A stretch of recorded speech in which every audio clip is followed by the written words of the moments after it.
যেভাবে ডাউন হবে তার দায়িত্ব রাজ্য সরকারের নিতে হবে। রাজ্য সরকার যিনি চিপি আছেন আজকে দেখছেন নির্লজ্জের মতো কীভাবে বলছে যেটাকে নাকি আমরা আবার চ্যালেঞ্জ করবো। চ্যালেঞ্জ করে নয়, ওনারা এই যে দায়টাকে এড়িয়ে যাওয়ার চেষ্টা হচ্ছে। রাজ্য সরকারের এর মধ্যে সম্পূর্ণভাবে ইনভলভ আছে। আমরা চাইব দ্রুত মেধার ভিত্তিতে নিয়োগ হোক এবং যারা টাকা পয়সা নিয়েছে সিবিআই এসে জাজ করার সেই জায়গাটাও কমিশনটা রেখেছে, কোর্ট অর্ডারে রেখেছে। যারা দুর্নীতি করেছে প্রত্যেকটা জেলের মধ্যে থাকুক। আজকে শিক্ষকের অভাবে আজকে হাই স্কুলের এক টিআইসি মানে নোটিশ পাবলিক করছে যে স্বেচ্ছায় যাতে কেউ শিক্ষকতা করবে, আর আমাদের ছেলেমেয়েরা উচ্চশিক্ষায় শিক্ষিত হয়ে সমস্ত ডিগ্রি নিয়ে শিক্ষকতার অ্যাডেল হওয়ার পরেও চাকরি পাচ্ছে না। এই দায়ভার তো রাজ্য সরকারকে নিতে হবে। শাসক দল এবং বিজেপি হেভিওয়েটের প্রার্থী প্রচার চলছে এই বালুরঘাট জেলায়, কী বলবেন আপনাদের দেশে সেরকম হেভিওয়েট প্রার্থী? শাসক আর বিজেপি আলাদা মাংস, এটা বিজেপি। তৃণমূল আর বিজেপি ভাগ করে নিতে চাইছে। এই বাইনারি ভেঙে আমরা মানুষের কাছে পৌঁছাচ্ছি। দেখেছেন হাজার হাজার মানুষ এসেছে ভয় কিছু বিরুদ্ধ পরীক্ষা করে মানুষ বিকল্প চাইছে, আইএসএফ বিকল্প। তাই আইএসএফ এই বালুরঘাট থেকে পার্লামেন্টে পাঠাতে চাইছে মানুষের ভোট দোয়া আশীর্বাদ সমর্থন নিয়ে অধ্যাপক মুজাম্মিল হক মহাশয়কে রায়গঞ্জ ইউনিভার্সিটি তিনি অধ্যাপনার কাজে যুক্ত আছেন। পাঠালে এখানকার মানুষের চাওয়া পাওয়া আওয়াজ যেমন উত্থাপন হবে, সারা দেশের ক্ষেত্রে যে বিলগুলো পার্লামেন্টে আসবে যে সরকারের হোক না কেন জনগণের পক্ষে আসলে সেটাকে আরও বেশি ভালো কীভাবে করা যায় তার যেমন সহযোগিতা করবে। আর যদি জনগণের বিপক্ষে যেমন 3 তালাক থেকে শুরু করে আপনার কৃষক বিল থেকে শুরু করে বিভিন্ন জনবিরোধী যে সমস্ত বিলগুলো এসেছে নিয়ে আসার চেষ্টা করেছে তারা তাদের বিরোধিতা করবে।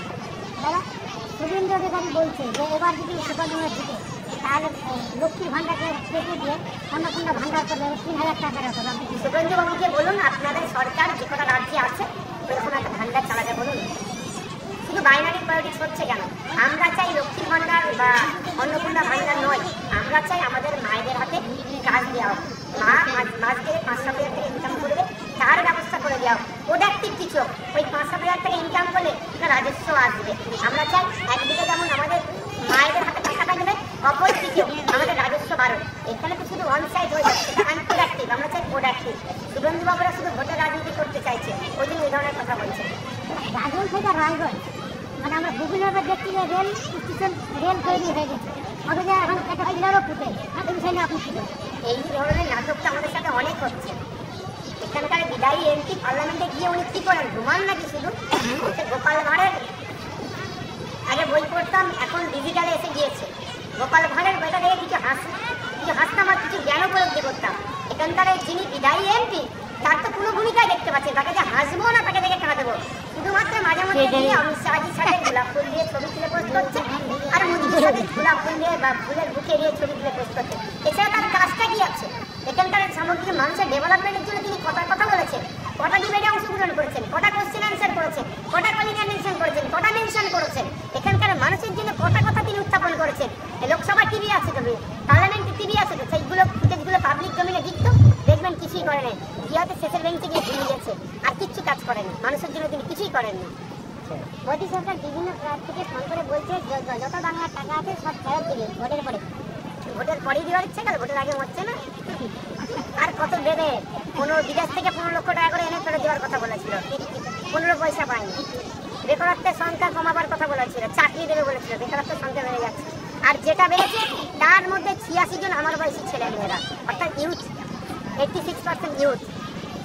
অনেক কথা ওনারা বলে, কাজ করে না। আমাদের মুখ্যমন্ত্রী বলছে যারা ফর্ম ফিল আপ করবে তারা